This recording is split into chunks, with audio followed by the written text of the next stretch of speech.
Une audience sur les réparations s'est tenue le 17 septembre 2025 dans l'affaire Le Procureur contre Al-Hassan Ag Abdul Aziz Ag Mohamed Ag Mahmoud devant la chambre de première instance 10 de la CPI, composée de la juge Kimberly Prost, juge présidente, de la juge Maria del Socorro Flores Liera et du juge Kibong Paek. L'audience s'est déroulée en présence des parties et des participants, dont certains ont suivi les débats à distance. M. Al-Hassan Ag Abdul Aziz Ag Mohamed Ag Mahmoud était présent dans la salle d'audience. La juge présidente, Kimberly Prost, s'est adressée aux parties et aux participants pour souligner l'importance de cette procédure. Aujourd'hui, nous marquons une étape importante dans le cadre de cette procédure en réparation. La Chambre entendra les ultimes observations des parties et des participants sur des aspects précis des réparations pertinents en l'espèce. Cette audience sera l'occasion pour les parties et les participants d'échanger directement par oral avec la Chambre sur des questions qui revêtent une importance de leur point de vue.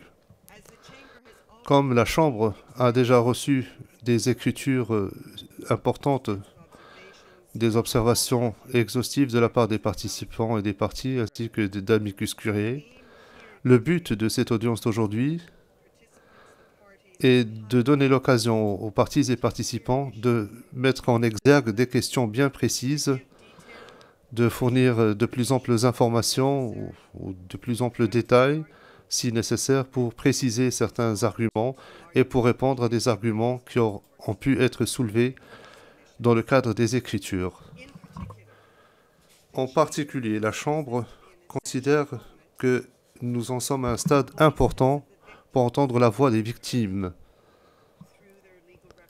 par le truchement de leurs représentants légaux qui sont ici présents aujourd'hui.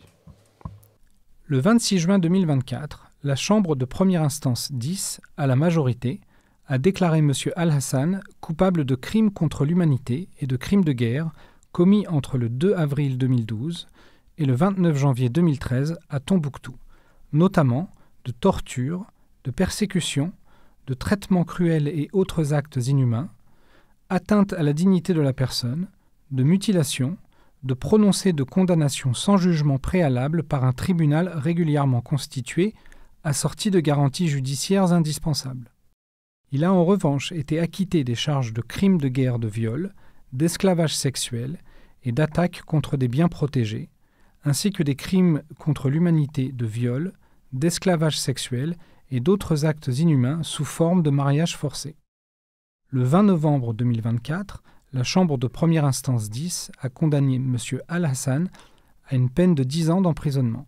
Le 23 juillet 2025, sur la base du statut de Rome ainsi que d'observations soumises par le greffier de la CPI, la République du Mali, le représentant légal des victimes, la défense et le procureur, la Chambre d'appel a décidé de réduire la peine de M. Al-Hassan de 12 mois. La date de sa libération est fixée au 28 mars 2027. Le verdict et la peine prononcés dans cette affaire sont désormais définitifs. Lors de l'audience sur les réparations, la juge présidente Kimberly Prost a donné la parole aux parties et aux participants afin qu'ils présentent leurs observations orales. Les victimes étaient représentées par leurs représentants légaux, à savoir Maître Fidel Ncita Louvenkika, Maître Mayombo Kasongo, Maître Sédou Doumbia et Maître Julie Goffin, qui ont tous présenté des observations et répondu aux questions complémentaires de la Chambre. Ils ont abordé plusieurs questions, notamment la question de l'éligibilité des victimes, qui peut bénéficier des réparations, les types de réparations à accorder et les modalités de leur mise en œuvre, les questions de sécurité et de confidentialité, et enfin, les difficultés rencontrées par les représentants légaux des victimes pour entrer en contact avec celles-ci. Maître Ncita Louvenkika a présenté plusieurs formes de réparation pour la considération de la Chambre, telles que demandées par les victimes en raison des préjudices qu'elles ont subis. Nous avons repris dans nos écrits les différentes modalités de réparation correspondant aux souhaits des victimes.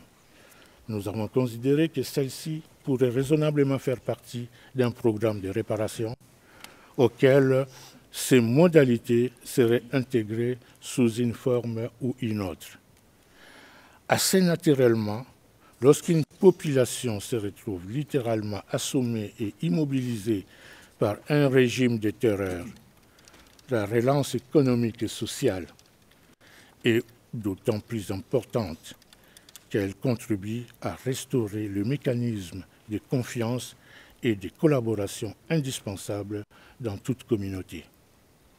Naturellement, dans un tel contexte, le voie d'action se dessine dans les activités sociales et l'éducation, la restauration des tissus économiques par toutes les formes de soutien à l'activité génératrice de revenus. Entendues sur leurs souhaits, les victimes rencontrées se sont orientées essentiellement vers des soutiens aux AGR dans les domaines de l'agriculture, l'agroalimentaire et l'artisanat. Les formes dans lesquelles ces activités sont envisagées contiennent une forte composante collective et renvoient certains à des systèmes de mentoring intégrant ainsi la composante sociale et de formation. Toutes les pistes indiquées par les victimes concernent des projets collectifs en recherche de soutien pour être relancés de façon solide. Un dernier souhait que nous transmettons de la part des victimes que nous représentons, elles demandent des réparations propres à leur dossier et non pas, je cite, un Almadi bis. J'en viens maintenant à la question d'une réparation symbolique sous forme d'un paiement. Nous prenons note des observations de notre confrère de l'OPCV qui fixe un montant qui viserait exclusivement les victimes directes des crimes autres que la persécution. De notre côté, nous souhaitons défendre l'octroi d'une ordonnance qui octroie un montant symbolique à l'ensemble des victimes éligibles. Nous soumettons dans cette optique quelques pistes de réflexion pour la Chambre. De nos entretiens avec les victimes, celles-ci nous disent, autant pour celles qui sont restées à Tombouctou que pour les déplacés, qu'elles estiment pouvoir lancer une AGR dans de bonnes conditions avec un montant variant entre 250 000 francs CFA à 300 000 francs CFA. Nous proposons dès lors que la Chambre ne descende pas en dessous de ces seuils, soit environ 400 €. Pour le bureau du Conseil public pour les victimes, Maître Dimitros Seproun a présenté des observations au nom de ses clients qui ont subi divers types de préjudices pendant la période visée par les charges, incluant à la fois des préjudices individuels et des préjudices collectifs, ce qui, selon lui, justifie l'octroi de réparation pour les dommages subis. La communauté de Tombouctou a subi des préjudices multidimensionnels tels que préjudice communautaire, économique, ainsi que le préjudice transgénérationnel qui est celui qui affecte les générations à venir. Compte tenu des multiples préjudices subis par les victimes et conformément aux souhaits des victimes que je représente, je propose les types et modalités de réparation suivants à être accordés aux victimes dans la présente affaire. Premièrement, je propose une compensation symbolique de montant standard de 600 000 francs ouest africains à être accordée à chaque victime directe des crimes autres que le crime de persécution. Cette compensation permettra d'aborder les besoins les plus urgents des victimes concernées, mais elle est également censée porter ses fruits aux membres proches de familles des victimes directes. Ce montant de compensation a été calculé eu égard à la pratique de la Cour dans les autres affaires, mais également en tenant compte des principes de l'établissement des montants de compensation envisagés par la politique nationale de réparation au Mali. J'insiste que la compensation proposée doit être considérée comme symbolique et doit être complémentée par des mesures de réparation additionnelles.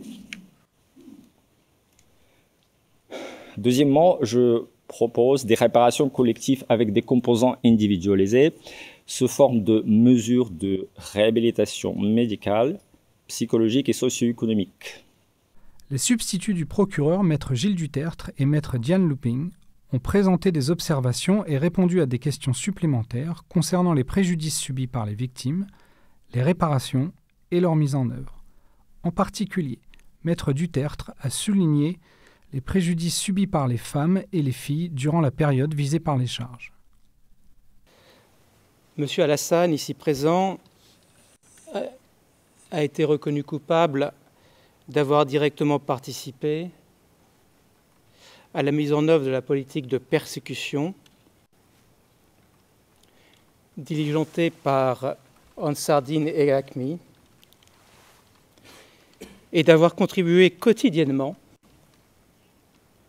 à la campagne menée par Ansar Dine et Haqqmi visant la population civile pour des raisons religieuses. Et je ne vais pas répéter la liste que mon collègue précédent avait commencé à énumérer. Et force est de constater que les femmes et les jeunes filles ont particulièrement été touchées par cette persécution religieuse. Au total, et en tout état de cause, l'accusation soumet que la Chambre doit adopter une approche inclusive en matière de genre et promouvoir une parité de genre dans tous les aspects de la réparation. Et j'imagine que la défense ne voit pas d'obstacle à une telle approche. Et car en réparant le dommage subi par les femmes, en leur restituant en partie leur dignité, on restitue en partie la dignité de toute la population.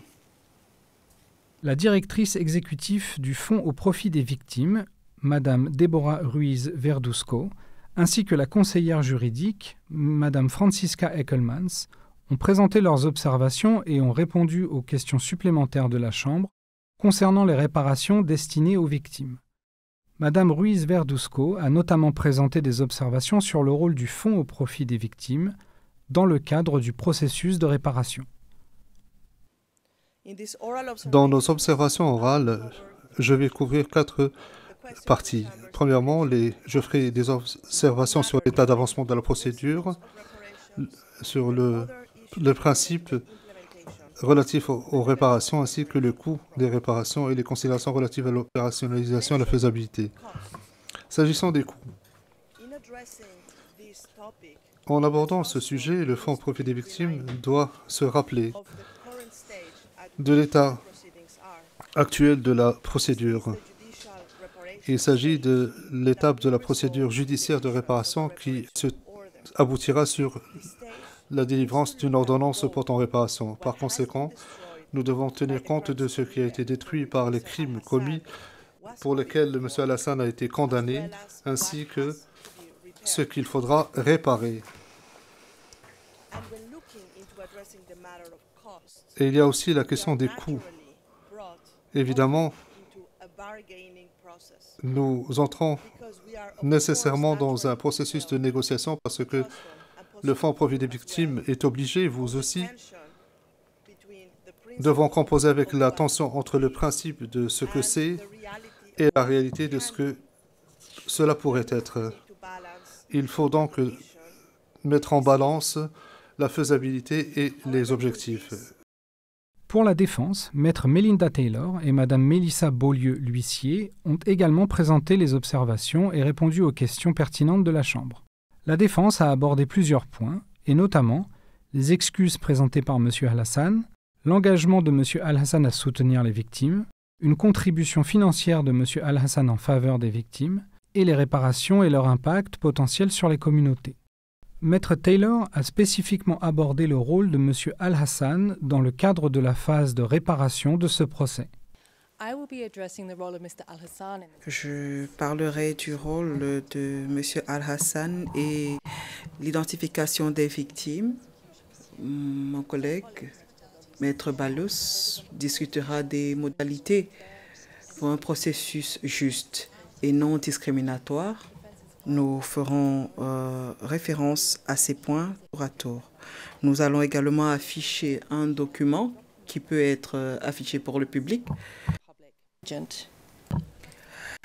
Monsieur Al-Hassan est certes indigent, mais voudrait contribuer de son mieux à ce processus pour avoir un impact. Et il y a 4 modes de participation possibles pour réparer le dommage causé par ces actions. Le premier moyen, ce sont des excuses publiques. Deuxième moyen, il pourrait porter assistance volontairement aux victimes identifiées. Troisième point, une contribution volontaire au fonds au profit des victimes. Quatrième point, il pourrait apporter son appui de manière efficace et efficiente au processus de réparation.